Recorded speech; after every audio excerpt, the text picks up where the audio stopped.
Buenos días amigos, buenas tardes, buenas noches, depende del momento en que nos estén escuchando.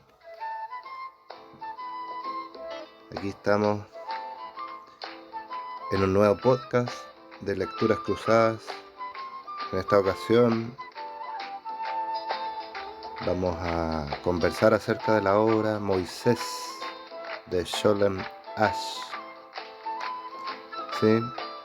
Una obra importante para entender, digamos, la visión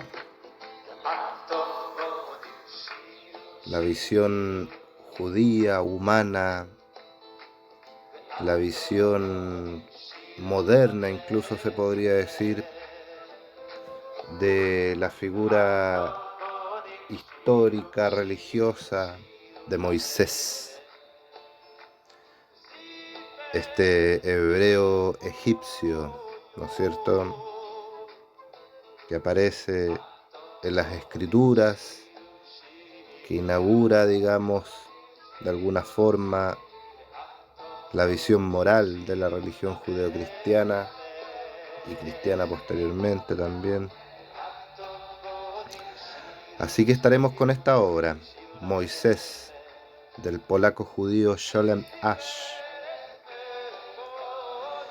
Este caballero fue un novelista y dramaturgo de gran relevancia, especialmente por su profunda inmersión en la vida judía y sus contribuciones a la literatura en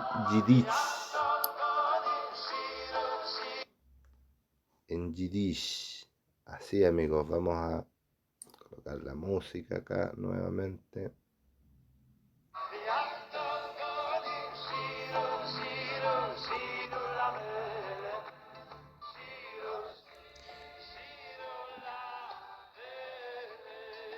La vida de Sholem Asch, ¿no es cierto? Podríamos dar algunos datos sueltitos por ahí para contextualizar.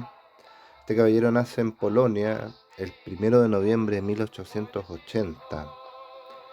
Nacido de una familia judía hasídica, recibió una educación religiosa tradicional en ese contexto.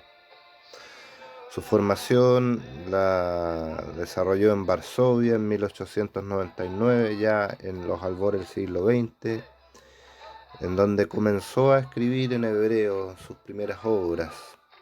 En ese sentido, su carrera literaria estuvo galardonada por reconocimiento, por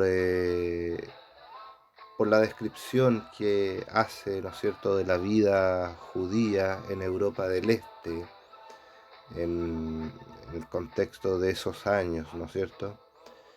Escribió también en yiddish.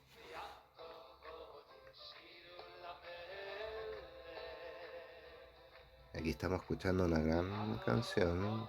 Yo busqué ahí, pero no encontré el nombre de este grupo.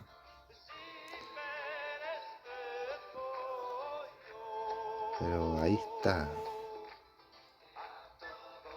Escuchemos un ratito ahí.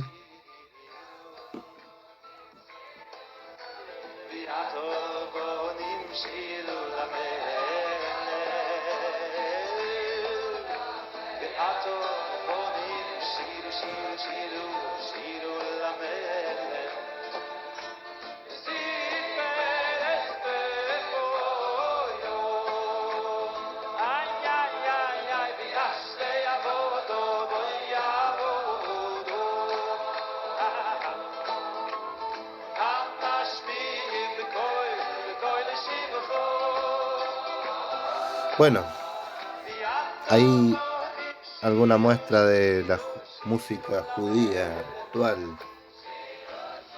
Si supiese pronunciar, digamos, el nombre del artista en hebreo, lo haría. Pero bueno, dejémoslo ahí, parte del misterio. Harto misterio va a tener la vida de Moisés en esta obra de Sholem Asch. Bueno, como decía, nació en Polonia, en Kutno, en 1880. obviamente de un origen, de una familia hasídica, recibió esa educación formal, tradicional, religiosa, ¿ya? Luego se muda a Varsovia en 1899 y empieza a escribir en hebreo sus primeras obras. Y en ese sentido ganó reconocimiento por sus descripciones muy vívidas de la vida judía en Europa del Este. Escribió en yiddish como en hebreo, ¿sí? Emigra a Estados Unidos en 1914 y continúa allá, digamos, escribiendo, desarrollando su carrera literaria. Fallece ya por ahí por julio, el 10 de julio de 1957 en Londres, en Reino Unido.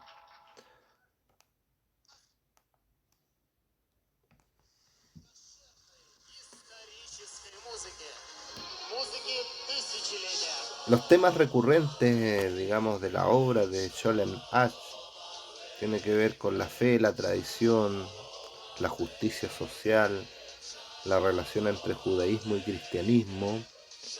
¿Ah? Esos son como los grandes temas que trabaja recurrentemente en la obra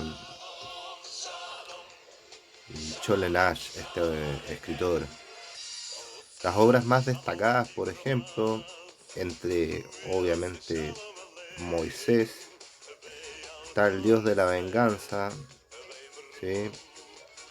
Generó controversia esa obra por la representación de la homosexualidad. Ahí habría que revisar eso, quizás en estos tiempos que corren, ese tema es relevante para cierta parte de la sociedad, ¿no es cierto? El tío Moisés, otra obra, explora la vida de los inmigrantes judíos en Estados Unidos. Y El Nazareno, ¿no es cierto?, la novela biográfica sobre Jesús que también generó mucho debate por la interpretación de la figura de Cristo en el fondo. Pero más allá de sus obras, Sholem Asch nos da un legado importante, ¿no es cierto? Algo que hay que considerar como uno de los pilares de la literatura yiddish.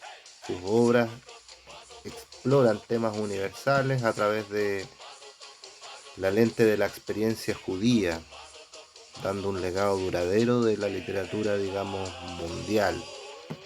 Podríamos decir eso, evidentemente. Ahora, esta literatura yiddish se convierte en una corriente literaria importante porque tiene que ver con, obviamente, esta literatura que nace desde las figuras religiosas, ¿no es cierto?, del mundo judío. Y la representación de la vida judía y sus obras ofrecen una visión profunda y realista de la vida de los judíos en Europa del Este, ¿sí? Y ahí obviamente también de alguna forma se aborda el tema del Holocausto, la Segunda Guerra Mundial, etc. Pero los temas más importantes que le interesan a Sholem Asch, de alguna forma, queridos amigos, amigas, es la fe, la identidad, la justicia y el amor. Entonces, estos temas resuenan de alguna forma en un público más allá de los judíos, ¿no es cierto? Y por lo tanto, de alguna forma, captura la esencia de lo que es esta literatura, de lo que es la vida judía, la experiencia judía, y la convierte en literatura universal. Así que en ese sentido, Sholem Asch es un gran escritor de este mundo. Pero a continuación nos vamos a concentrar en la obra de Moisés. Vamos a hacer un análisis bien exhaustivo. Esta es la primera parte. Este podcast es el podcast número 1.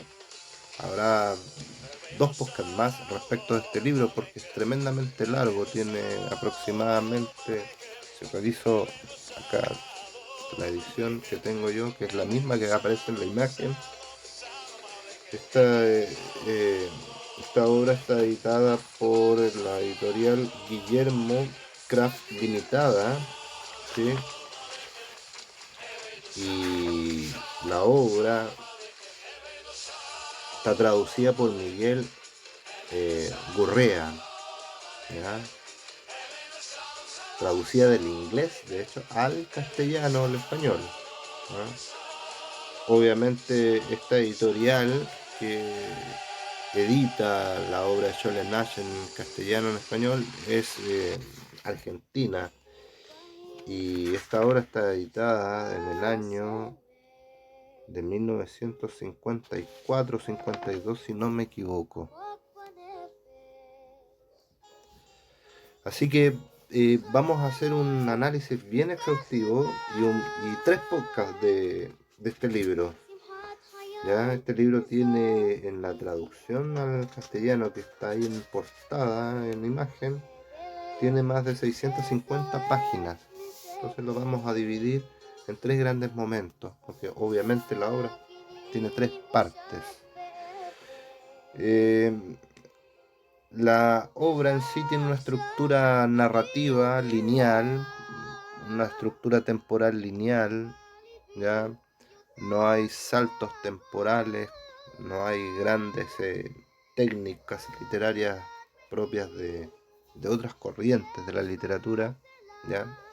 Por lo tanto, en ese sentido, la obra se hace muy liviana de leer y avanza rápido uno en la historia.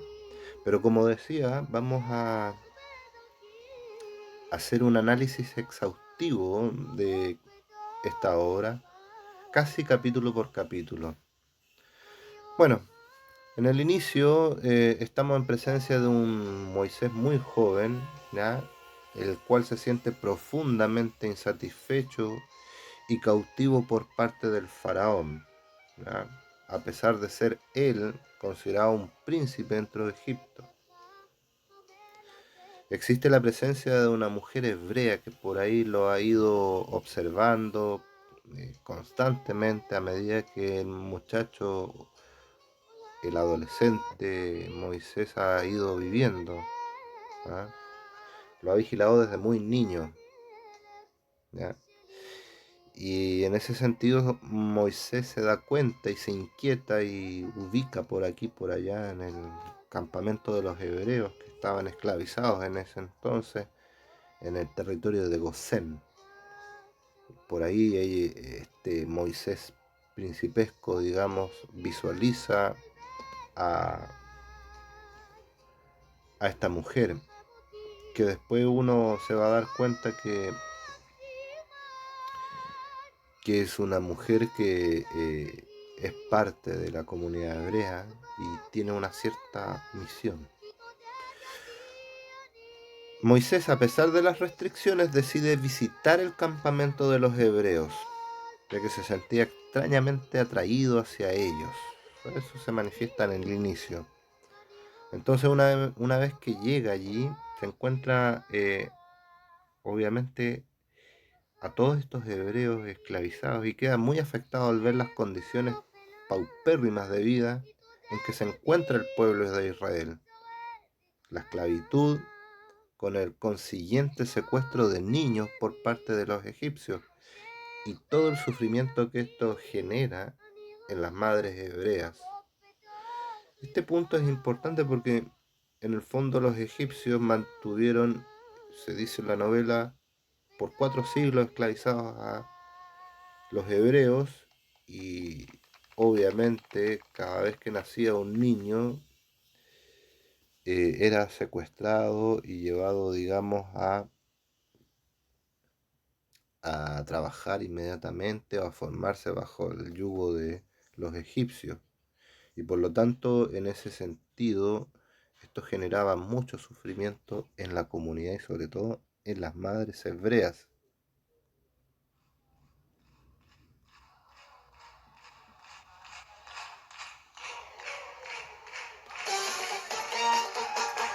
Esto es típica música judía, ¿eh? Me acuerdo un amigo por ahí que encontró su camino de fe por ahí, por esos lados.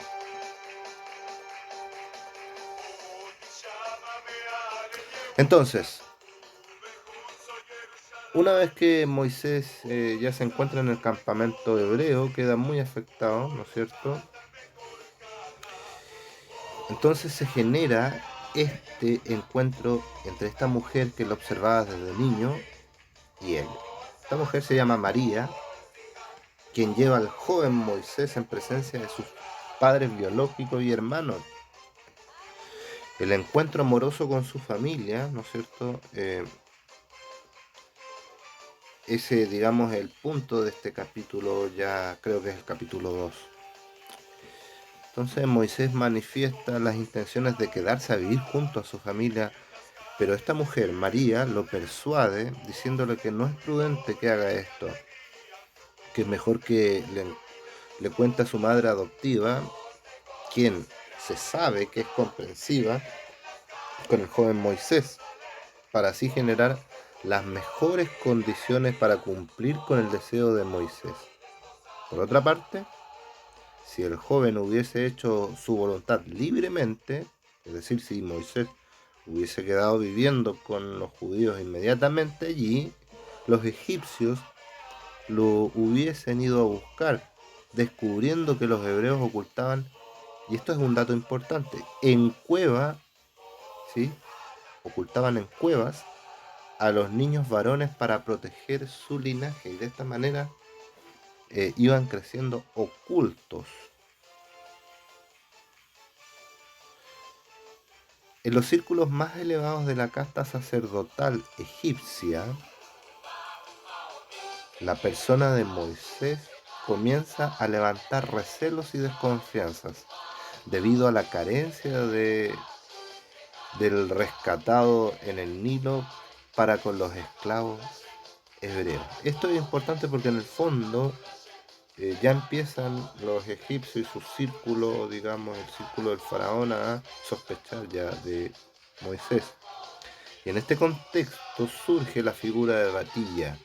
Batilla es la madre adoptiva de Moisés, quien encuentra al infante, al bebé hebreo, en las aguas del Nilo. Recuerden esa historia, ¿sí? Y este personaje es fundamental para proteger a su hijo adoptivo ante el faraón por las acusaciones de Becnecos. Becnecos, que es un alto sacerdote de todo Egipto y sus alrededores, que empieza a sospechar del hebreo. Entonces las denuncias de Becnecos, ¿sí? Generan la sensación de que Moisés es el extranjero y que quiere organizar una rebelión, ¿ya? Y traicionar al Estado y al faraón. Y es en este contexto en que Moisés pierde todos sus derechos y privilegios, a pesar de la intervención de su madre adoptiva, ¿sí? Entonces ahí hay que ir viendo cómo se va desarrollando la historia, fíjense, es súper lineal. Entonces Moisés visita a su madre, qué sé yo, en los aposentos, ¿ya? Él le explica sus intenciones, quiere vivir con sus hermanos de sangre, acompañarlos en su espera del día de la redención. Y aquí empieza a surgir el instinto, por decirlo de alguna forma, religioso de Moisés. Batilla no esconde sus sentimientos ante su hijo adoptivo y trata de persuadir a Moisés que no deje la vida de palacio, puesto que junto con su gente padecerá como un esclavo más. A lo cual Moisés le responde que está dispuesto a vivir de esta manera, siempre que sea en compañía de su gente. Ya Moisés empieza a tener esa conciencia de injusticia, ¿no es cierto?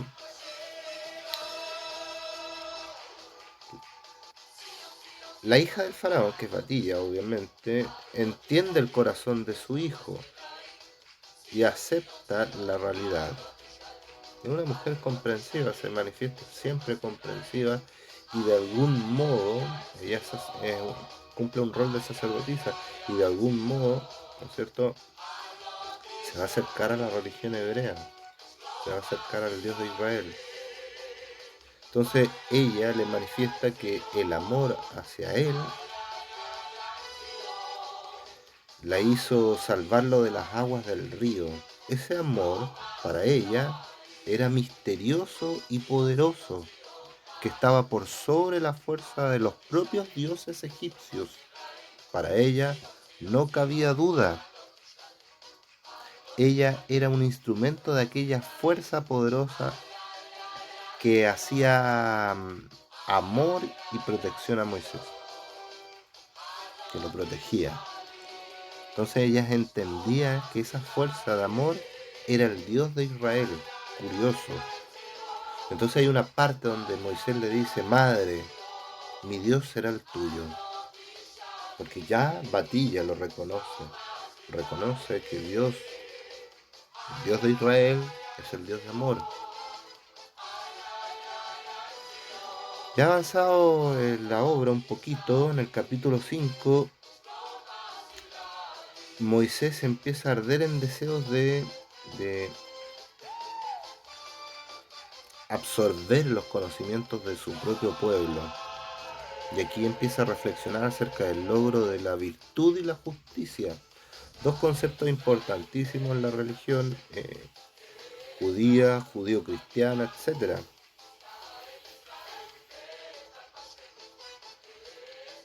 De la música, ¿no?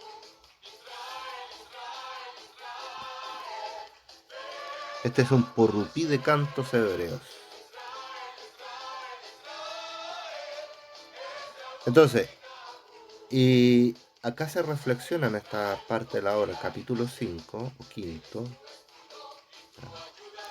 y se manifiesta la idea de que desde el primer día de la creación se estableció la distinción entre el bien y el mal, lo justo y lo injusto, la virtud y el pecado. Ahí está ya manifestado totalmente los pilares de la creencia judío-cristiana o judío, qué sé yo. Entonces hay una percepción que tiene Moisés respecto al contraste que tiene o existe entre el espíritu de Abraham y los dioses de Egipto. Hay un contraste, hay una contradicción que de alguna forma Moisés se da cuenta y hace la distinción.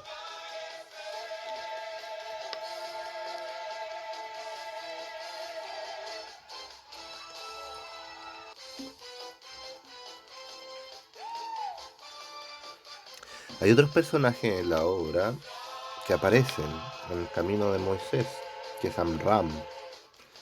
La complacencia y el desaliento de este personaje respecto a la dilatada esclavitud generó, ¿no es cierto?, que dejara de creer en la promesa hecha por Dios a los patriarcas.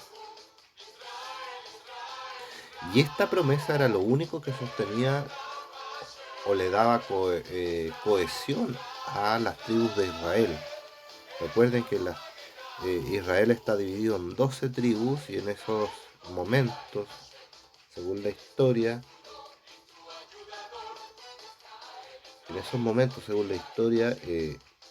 estaban todos esclavizados en Egipto, bajo las órdenes y los dictámenes del faraón.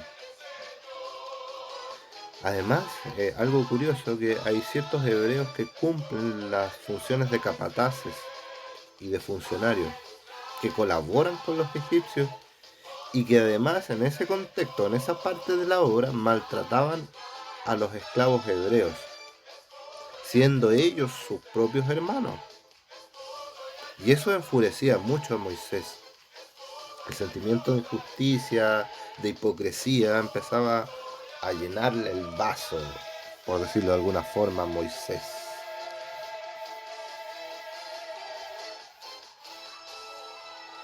También en esta parte se manifiesta que de algún modo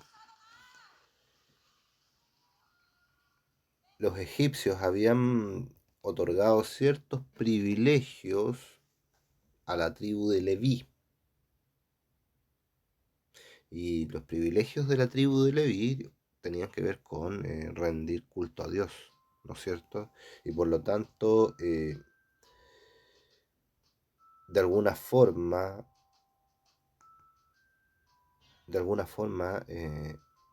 estaban exentos de los trabajos de la esclavitud.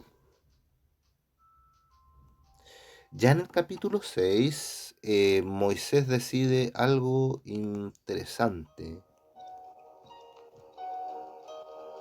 Decide suplantar a un esclavo enfermo que se encuentra desempeñando funciones de fabricación de ladrillo en los pozos. Los pozos se describen como unos lugares donde se moldeaban, digamos, la materia prima para fabricar los ladrillos posteriormente. Y este esclavo que estaba trabajando, haciendo ladrillos, ya,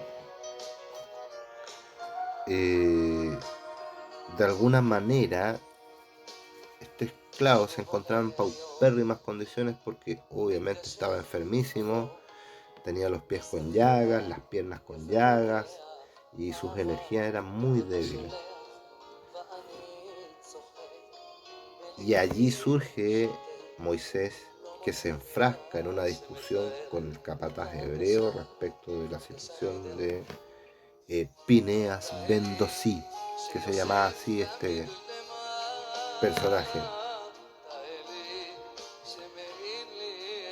Entonces aquí obviamente hay una situación compleja, conflictiva. El cambio de trabajador no se logra ejecutar porque obviamente ambos funcionarios no reconocen la autoridad de Moisés, aunque no logra castigarlo físicamente.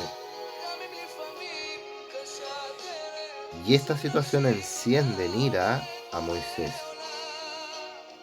Y luego vamos a saber que Moisés obviamente genera una situación aún peor con un egipcio y va a manchar sus manos de sangre.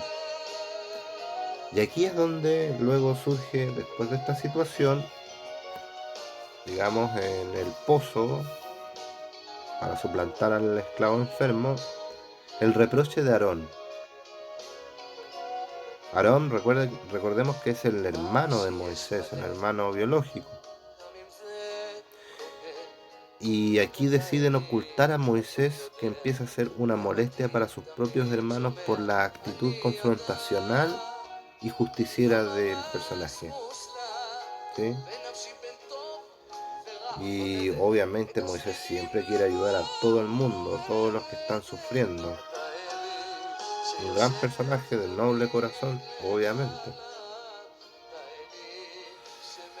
Entonces, bajo este contexto decide Moisés abandonar Gosén y a sus hermanos para no traer o generar más problemas, ¿sí?, al campamento hebreo. Y aquí es donde también Moisés confronta a un egipcio que se dedicaba a violar a las mujeres hebreas, independiente de la edad que tenían, sobre todo si eran jóvenes y hermosas.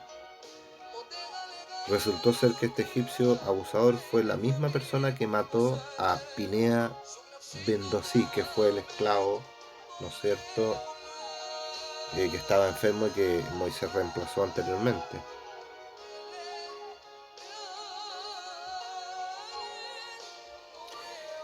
Entonces, esta actitud de Moisés genera en la tribu, o en el campamento hebreo, mejor dicho, que se levanten voces y surgen los personeros de la tribu de Leví, liderados por Corá, y solicitan reunirse con Moisés. Se reúnen y le solicitan que deje su actitud libertaria y justiciera y abandone para siempre su lugar junto a sus hermanos, porque está trayendo muchos problemas y represalias, digamos, de los egipcios, ¿no es cierto?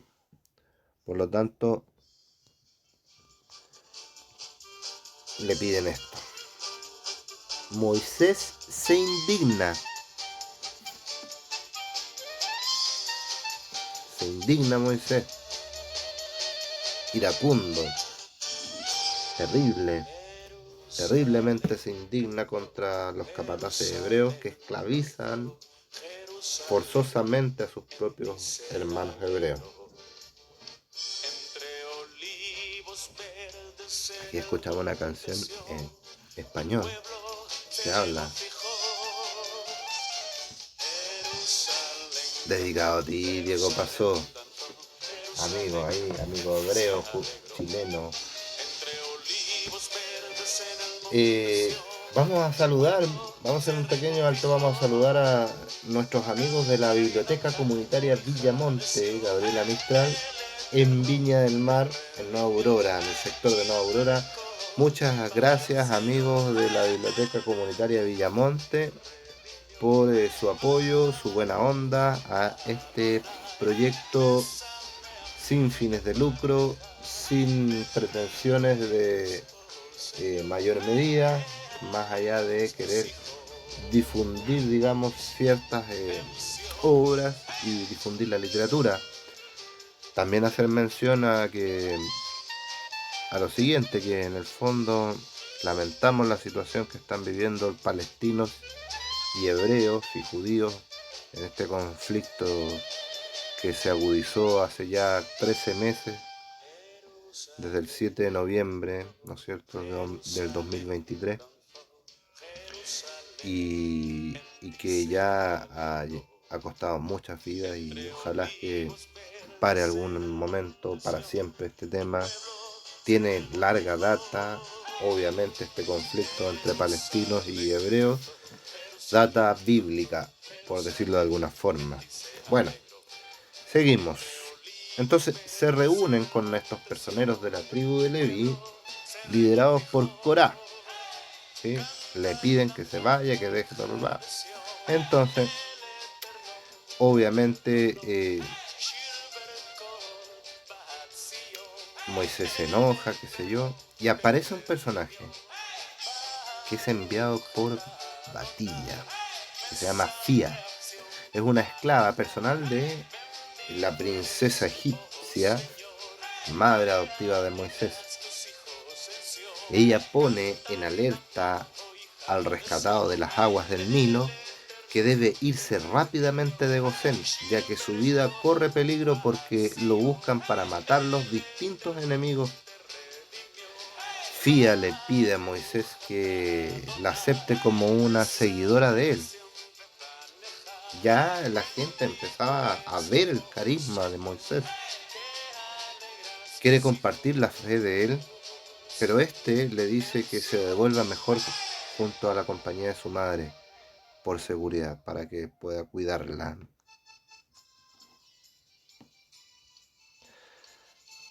Entonces,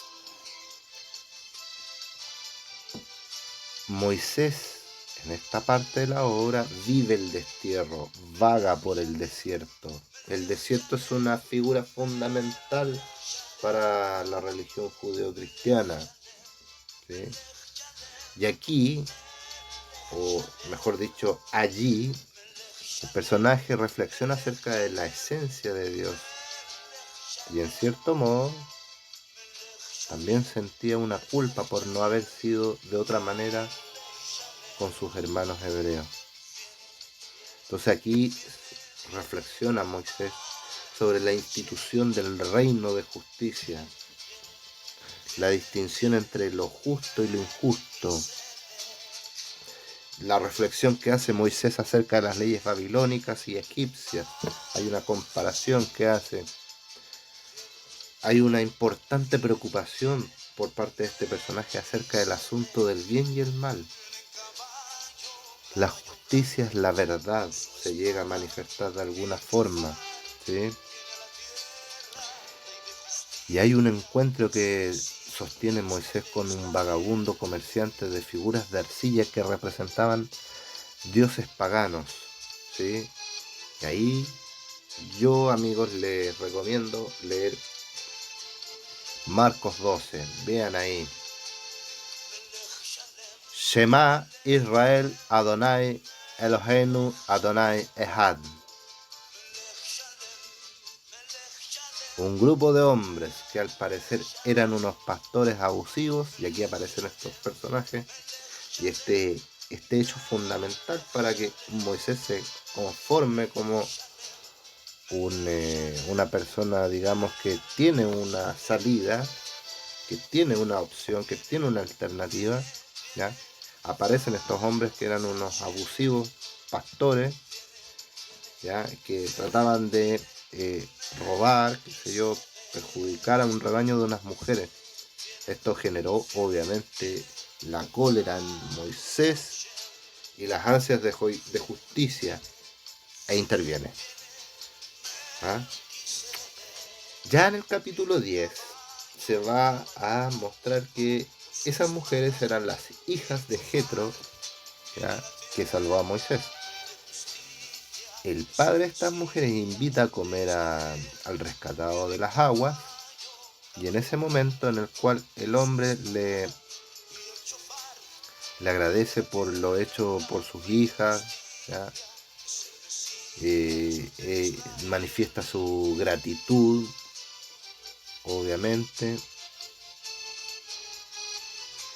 y aquí es donde Moisés toma como esposa a la hija mayor de este hombre. Entonces el hebreo se queda a vivir junto a su mujer en la tierra de Madián, lugar fértil y escondido de las caravanas de comerciantes, digamos, que aparecían de vez en cuando por el camino al desierto. Entonces Moisés se queda a vivir allí, ¿no es cierto?, dedicándose al pastoreo de ovejas del padre de su esposa, quien se las da al hebreo como dote por su matrimonio. Y aquí es donde Moisés hace una distinción. No sigue el culto de Jetro, aunque se sabe un extranjero en la casa del hombre. Se mantiene firme con su fe.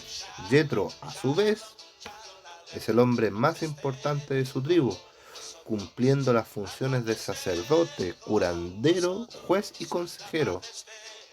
Moisés se da cuenta de las grandes diferencias entre los egipcios y los hombres de Madián, los madianitas, que son personas, digamos, más cercanas a los hebreos y sus tradiciones, de alguna forma, a pesar de que adoran a varios dioses. Y es aquí donde Moisés aprende los secretos del desierto, aprende a leer las claves del desierto, a entenderlo de alguna forma, y se da cuenta cómo manejarse en ese territorio. Ya en el capítulo 11 han pasado algunos años desde que Moisés dejó el campamento de los hebreos y ha empezado a cuidar las ovejas de Jetro, que es su suegro. Y por aquí, por allá, en el errar en el desierto, Moisés percibía en toda su plenitud el espíritu de sus padres, mientras desarrolla su labor de pastor. Es allí donde, obviamente, empieza a tener más contacto con la trascendencia.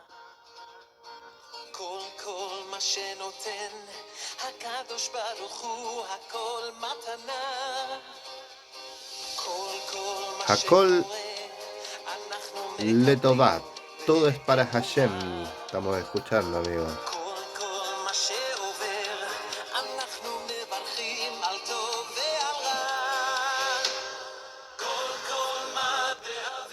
Entonces, como quedamos, amigos,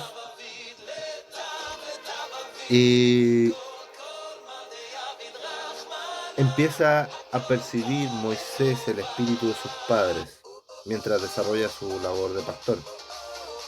Tiene una fe ciega que Dios cumplirá su pacto con Abraham y va a redimir a Israel a través de juicio y justicia.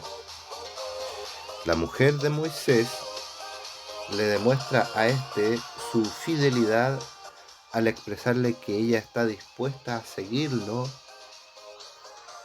y que obviamente está dispuesta a padecer lo que sea junto a él.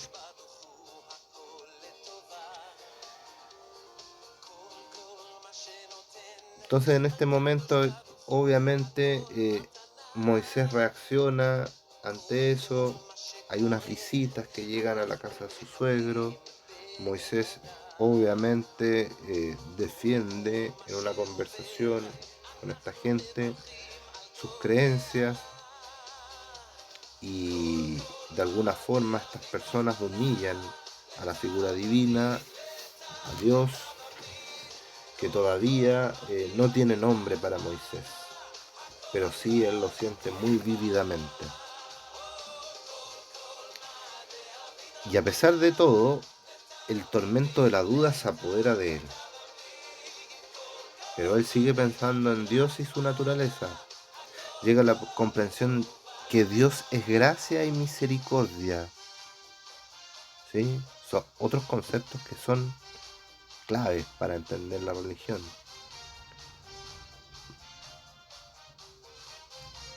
Moisés deja a su familia porque obviamente quiere ir a Egipto y enfrentar al faraón.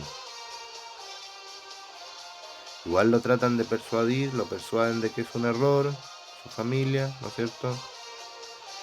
Pero a pesar de todo, Moisés se encamina solo y con su rebaño hacia la península de Sinaí, específicamente por la zona del monte Horeb.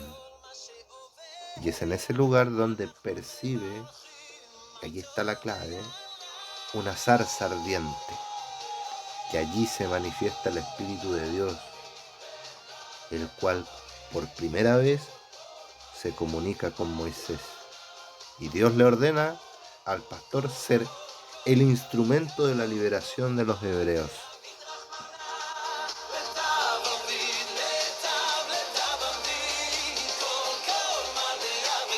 Música para ese momento. Bueno, aquí obviamente es donde Moisés habla con Dios y le pide ayuda para tratar de convencer a sus hermanos que él tiene la misión de liberarlos. Y Dios le responde, digamos, de alguna manera, con dos señales potentes. Convertir su callado en una serpiente, convertir las aguas del Nilo en sangre si aún sus hermanos no le creen, ¿sí? Esto los hará creer. Y por último, Moisés le pide a Dios su nombre y él le revela el nombre de Jehová o Yahweh, como algunos le llaman.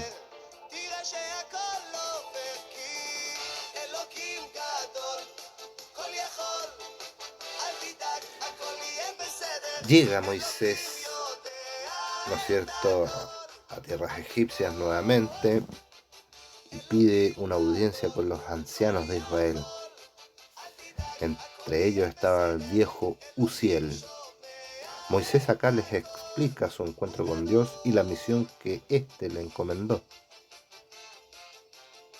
Ya aquí obviamente el tiempo ha pasado y Moisés ya no es el jovencito que salió al exilio cuando supo la verdad de su origen, obviamente. Asiel es el primero que ve verdad en las palabras de Moisés, porque éste ha pronunciado el nombre de Dios, Jehová. Luego Corá duda y le pide a Moisés pruebas súper concretas para saber si Dios obraba a través de él. Y aquí es donde obviamente las señales que mencioné anteriormente se manifiestan. ¿Sí? Entonces, amigos, esta obra es importante para aquellas personas que son muy creyentes, ¿no es cierto? Y que de alguna forma tratan de buscar a Dios, ¿sí? Tratan de buscar a Dios en las cosas cotidianas, en la vida, en, eh, en momentos de aflicción, en momentos de gratitud, en momentos de gozo, etcétera, ¿sí? Y en esta reunión, amigos, ¿ya? Se acuerda que Moisés y su hermano Aarón irán ellos dos solos a exigir la liberación del pueblo de Israel del yugo egipcio. La intención de Jehová es que el pueblo rinda fiesta y alabanza en el desierto para él. ¿Sí? Punto clave. Moisés explica a sus hermanos que Dios le ha dado el valor para superar sus defectos, obviamente, porque era medio tartamudo. Moisés se manifiesta ahí. Es importante que Sholem también manifiesta de alguna manera la visión más humana del personaje de Moisés. Y aquí es donde llega Moisés, donde el faraón Meneptah. Este escucha a los dos hombres y obviamente entra en cólera, pero no los manda a encarcelar inmediatamente, sino que les impone a los hebreos que en la fabricación de ladrillos trabajan, ¿ya? Ya no les llegará la paja de manera directa como estaban acostumbrados. Ahora los mismos hebreos tendrían que ir a buscar la paja a los campos, ¿ya? Luego ir a los pozos, producirlo, es decir, se les multiplicó el trabajo a los pobres hebreos.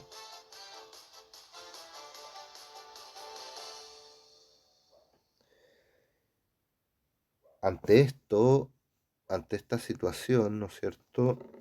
Eh, los líderes judíos, Corá, Dotán y Abiram, tienen una audiencia con el faraón y obviamente le manifiestan su misión. Perdona, Moisés, qué sé yo.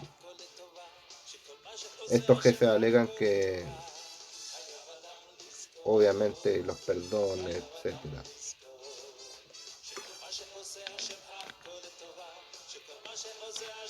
Pero Moisés solo veía el mundo desde un aspecto. ¿Qué creen ustedes, amigos? La justicia y la voluntad de Dios, la forma de operar del ser divino. Y aquí es donde Jehová dará potestad divina a Moisés sobre el faraón.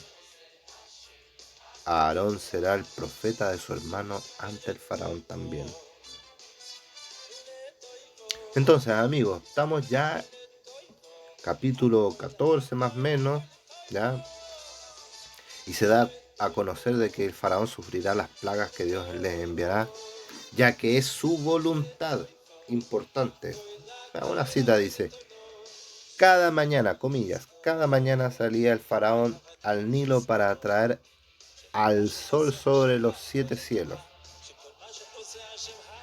Y esto constituía, eso que acabo de leer, constituía un ritual diario que el faraón realizaba.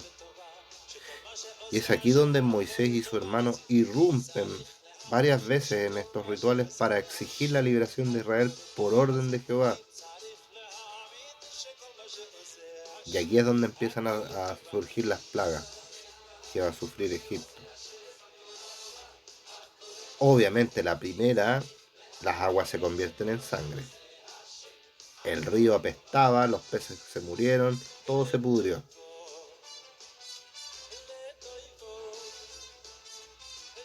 ¿Sí? Entonces, algunos egipcios creían que Moisés era el dios Horus. ¿Sí? Y los magos y sabios egipcios le prometían al faraón que iban a realizar los mismos prodigios que Moisés. Pero obviamente, y lo hicieron, convirtieron a un palo, qué sé yo, en una serpiente. ¿Ah?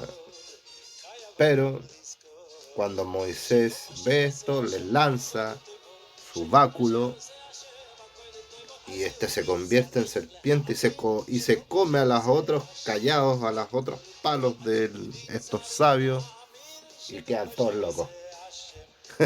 Quedan todos locos.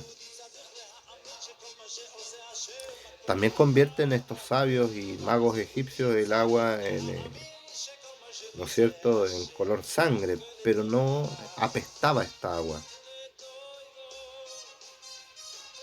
Y luego viene la plaga de las ranas, piojos y moscas, la tercera, etcétera.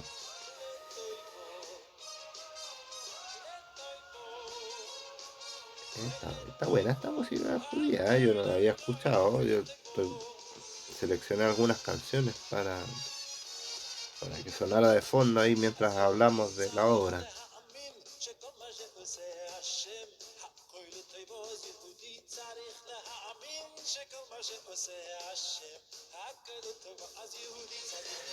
Surgen nuevas plagas, amigos. La plaga de la pestilencia sobre todos los animales de Egipto, ¿sí? Y obviamente esta plaga no afecta a los animales hebreos. Lluvia de granizo sobre Egipto, plaga de langostas, la plaga de las tinieblas era la que más aterraba a los egipcios porque opacaba al dios Sol egipcio. Entonces todo esto se transforma de alguna forma en una pugna, en una lucha entre dioses, ¿sí? Y es aquí donde los hebreos se empiezan a dar cuenta, el pueblo hebreo se empieza a dar cuenta que los egipcios los miraban con otros ojos, ya que estaban atemorizados estos egipcios por todo lo que han pasado, con todo este tema de las plagas, ¿sí?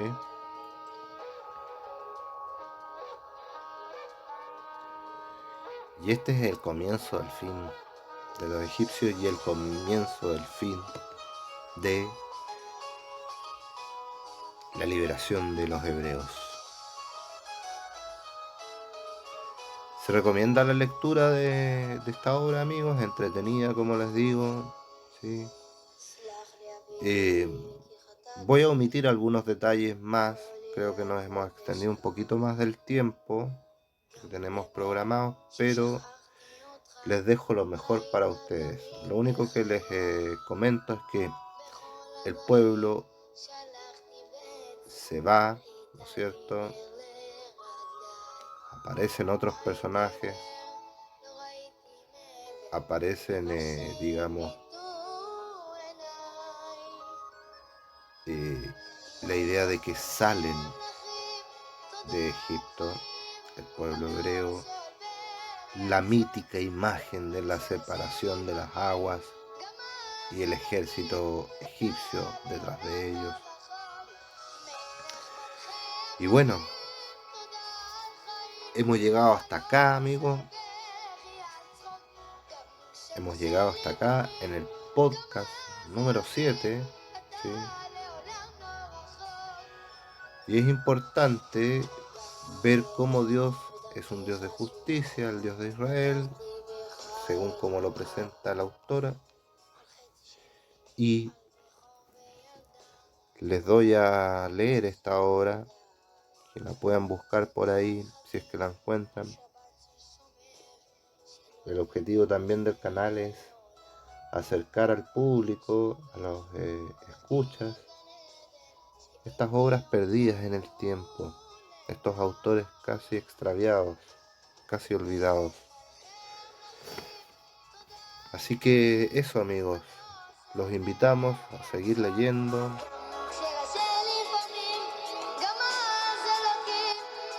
Y como lecturas cruzadas, también nosotros seguimos leyendo. Quedan 2 partes de esta obra de Sholem Ash Moisés, así que estén atentos a las próximas ediciones. Les agradecemos por su apañe, su buena onda. Agradecemos a nuestros queridos amigos de la Biblioteca Comunitaria de Villamonte, Gabriela Mistral, en el sector de Nueva Aurora en Viña del Mar, por su apoyo también, y a todos los que nos escuchan.